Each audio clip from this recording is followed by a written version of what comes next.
Bonjour et bienvenue chers téléspectateurs et téléspectatrices de la télévision des internationaux et immigrants francophones. Bonne rentrée 2019-2020. Nous sommes aujourd'hui au Collège La Cité, au sein de l'association étudiante. Nous avons l'honneur aujourd'hui de nous entretenir avec le président de cette organisation dans cette émission. Merci d'être avec nous aujourd'hui. Pouvez-vous s'il vous plaît vous présenter à nos téléspectateurs? Merci beaucoup Stéphanie de m'avoir invité. Moi je m'appelle Caleb Adedje. Euh, je suis actuellement le président de l'association étudiante du Collège La Cité. Puis c'est un honneur d'être avec vous aujourd'hui. Merci. Pouvez-vous s'il vous plaît nous parler de votre parcours? Mon parcours, je dirais que j'ai un parcours quand même un peu spécial. Moi je suis originaire du Togo, très beau pays de l'Afrique de l'Ouest. Et j'ai commencé le secondaire, je crois, au collège protestant de Lomé. Puis après, je suis allé au lycée français de Lomé, où j'ai fait un bac S scientifique, spécialité physique, chimie. Puis j'étais censé commencer mes études d'ingénieur en France, mais j'ai décidé autrement. Donc j'ai décidé de prendre une année sabbatique. Puis je suis parti dans l'Ouest canadien à Vancouver, où j'ai fait un gap year, une année sabbatique, excusez-moi, pendant un an où j'ai appris l'anglais. J'ai appris à m'intégrer à la communauté canadienne de l'Ouest en Colombie-Britannique. Et ouais, c'était plutôt une bonne aventure, très bonne aventure. Et après mon immersion linguistique, j'avais le choix soit de rester à Vancouver ou de venir dans l'Est canadien. Donc à l'époque, j'avais ma sœur qui étudiait à l'université de Sherbrooke et elle m'a proposé de venir avec elle à Sherbrooke pour continuer mes études. Donc j'ai pris mon sac à dos puis je suis monté dans l'avion pour Sherbrooke. Donc j'ai laissé le beau climat de Vancouver pour le froid de Sherbrooke. Donc, mais il y avait des avantages là. Et j'avais la chance d'avoir des repas qui étaient tout faits, puis j'étais bien nourri, bien traité par ma grande sœur. Puis c'était le fun. Et, à part ça, dans le fond, je suis arrivé à l'université de Sherbrooke, puis j'ai appliqué en génie mécanique. Malheureusement, j'avais pas été accepté à l'époque, et j'ai été accepté plutôt dans un autre programme qui est l'économie, où ma sœur même, qui était étudiante en économie, faisait son master en économie. Mon père aussi qui est un économiste, puis voilà, donc je suis juste rentré dedans, et après quelques sessions d'études, je crois un an et demi, j'ai réalisé que c'était pas vraiment ce que je voulais faire comme carrière plus tard. En économie, ça m'intéressait pas tant que ça. Donc j'ai décidé de poursuivre avec ma passion qui est l'ingénierie mécanique. Et j'ai appliqué un peu partout. Puis la cité collégiale était la première institution à m'avoir accepté. Donc j'ai juste pris mes valises le plus tôt possible, puis j'ai atterri à Ottawa avec Bien, plaisir. merci d'avoir partagé votre parcours avec nous. Pouvez-vous, s'il vous plaît, nous parler un peu de votre organisation étudiante? Bah, ici au Collège de la Cité, on a une association étudiante qui est régie par un conseil d'administration étudiant, bien sûr, qui est voté par les étudiants. Donc en mars, on est passé par le vote, puis on a dû choisir un président, puis des représentants d'écoles. Donc tous ces représentants d'école plus le président font partir du conseil d'administration de l'association étudiante. Puis on a aussi un staff avec un directeur général et comment dire, des gestionnaires en finance, en marketing, en sport et activités. Donc c'est un peu une association étudiante. On est une association étudiante d'un budget de 1,2 million. Donc on a quand même,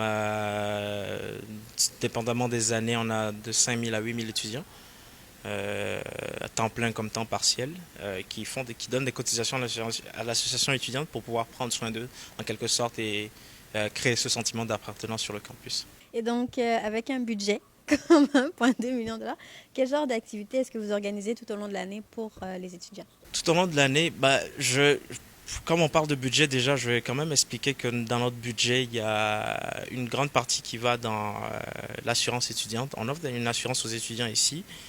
Donc c'est un grand plus, une assurance qui a un prix très réduit parce que pendant que les gens sont aux études, ils n'ont pas forcément les moyens de se permettre de se soigner à des prix non assurés, je dirais. Donc il y a ça. Puis au niveau des activités, je vous dirais que Le côté un peu spécial de notre association étudiante, c'est le fait qu'on gère un centre sportif aussi.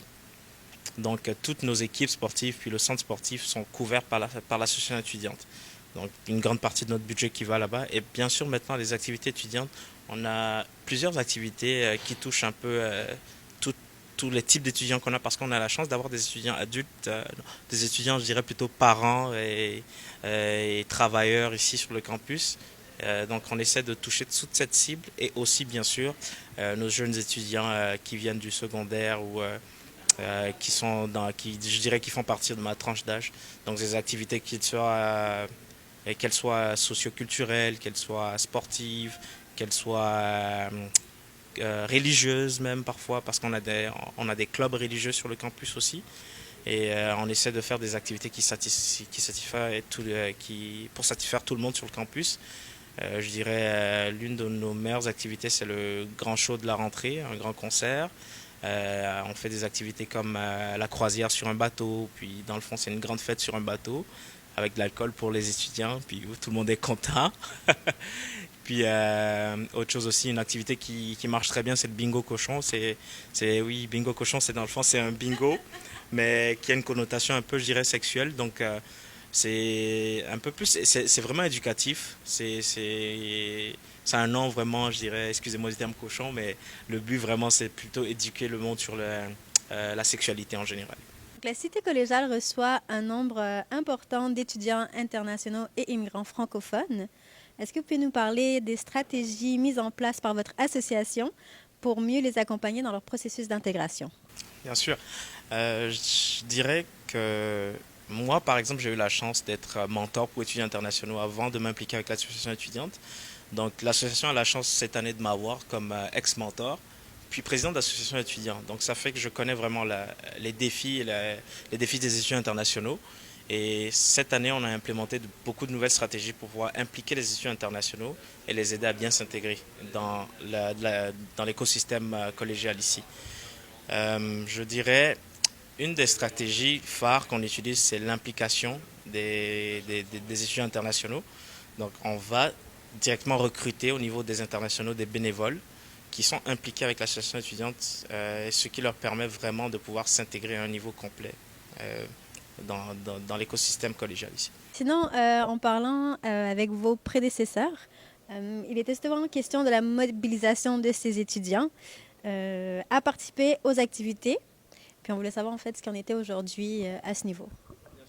Ah, bien sûr, ça c'est toujours un gros challenge ici au collège, la Cité, parce que comme vous l'aurez sûrement remarqué, c'est un collège qui est je dirais, qui a une grande diversité. On a des étudiants internationaux qui viennent d'un peu partout, que ce soit de l'Europe, de l'Afrique, de l'Amérique latine ou de l'Asie parfois.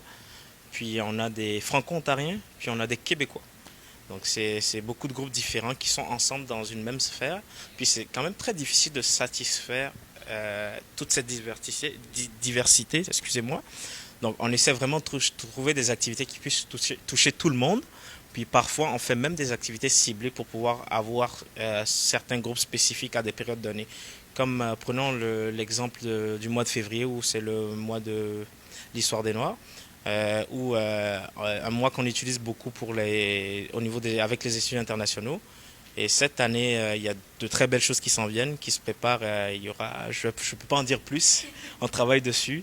Donc on a de très gros événements qui s'en viennent et qui sont vraiment axés pour les étudiants internationaux, puis les étudiants africains et caribéens en général, mais qui restent inclusifs à tout le monde, bien sûr. Merci pour votre réponse. Donc, à la Cité collégiale, il existe des enjeux. Je voulais savoir si c'était possible pour vous de nous parler de ces enjeux et aussi nous donner des solutions que vous envisagez pour faire face à ceux-ci. Oh, bien sûr, on a vraiment différents enjeux sur différents niveaux. Comme l'un des enjeux qui me vient actuellement à la tête, c'est le fait qu'on a beaucoup d'étudiants qui n'ont pas vraiment le sentiment d'appartenance, puis ils viennent à l'école juste pour étudier, puis rentrer chez eux, prendre la matière, puis partir. Puis c'est pas forcément la façon la plus idéale de le faire, parce que c'est important de quand même créer des connexions entre étudiants sur le campus pour plus tard dans leur carrière, ou surtout aussi pour le côté santé mentale où il y a une certaine cohésion entre les gens. Et pour ça, une des solutions, c'est vraiment essayer de pouvoir aller toucher les étudiants de façon personnalisée, souvent, ce qu'on est en train de faire maintenant. Puis créer des activités qui regroupent tout le monde vraiment, puis pour qu'on puisse vraiment profiter de ce melting pot. Et un autre défi aussi, c'est le fait que on retrouve beaucoup de communautés ici. Disons, les étudiants belges se retrouvent entre eux, ou les étudiants colombiens sont entre eux, ou les étudiants congolais sont entre eux. Mais c'est pas forcément la meilleure façon pour l'intégration. C'est important d'être dans sa communauté, mais surtout quand on vit dans un nouveau milieu, un milieu canadien, je dirais, qui est très ouvert en général, c'est important de s'approcher, puis s'intégrer à cette communauté. Parfois, c'est difficile qu'on arrive vers le début, mais c'est quelque chose qui se fait. J'en suis convaincu. Puis, je pense qu'une des solutions par rapport à ça, c'est toujours l'engagement étudiant dont je vous ai parlé aujourd'hui. Aller impliquer les étudiants, les intégrer dans les dialogues.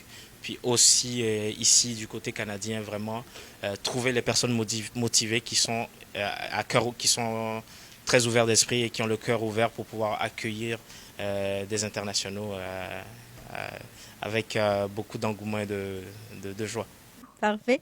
Ben, je vous remercie encore une fois pour votre réponse. Nous en sommes à la fin de notre émission populaire aujourd'hui. Et puis, on voulait savoir si vous aviez peut-être des conseils à donner à ces immigrants francophones ou internationaux afin de les aider dans leur parcours. Conseils, oui, pourquoi pas. Je dirais aux étudiants internationaux, francophones en général, soyez pas timides, intégrez-vous. Si vous êtes ami avec un certain Étienne Tremblay ou Christine Lalonde, sûrement qu'il y en a qui font de la chasse, de la pêche. Essayez de nouvelles choses. Moi, j'ai jamais fait de la chasse d'où je viens, mais quand je suis arrivé ici, ça fait partie de la culture canadienne. Je me suis dit pourquoi pas. Essayez de manger des nouvelles choses. Essayez la poutine. Ça va vous changer de la loco, ça va vous changer des frites.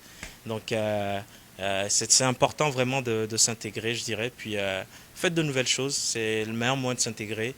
Si vous avez jamais gravi une montagne, allez faire du hiking. C'est du canoë-kayak. C'est par des choses très simples, des petites choses pour pouvoir s'intégrer. Essayer de vivre le monde de l'autre. Très important. Ça vous permet vraiment d'avoir une symbiose avec la culture locale, puis de vraiment vous épanouir dans cette nouvelle culture. Merci beaucoup. Donc, merci de votre conseil. Ce sont de très bons conseils. Sinon, on vous remercie d'avoir été avec nous aujourd'hui. Merci pour votre temps et d'avoir accepté notre invitation. On vous souhaite une bonne chance pour le reste de votre parcours et dans vos projets étudiants. Sinon, pour nos téléspectateurs et téléspectatrices, on vous remercie d'avoir été avec nous aujourd'hui et on se dit à la prochaine pour une prochaine émission populaire.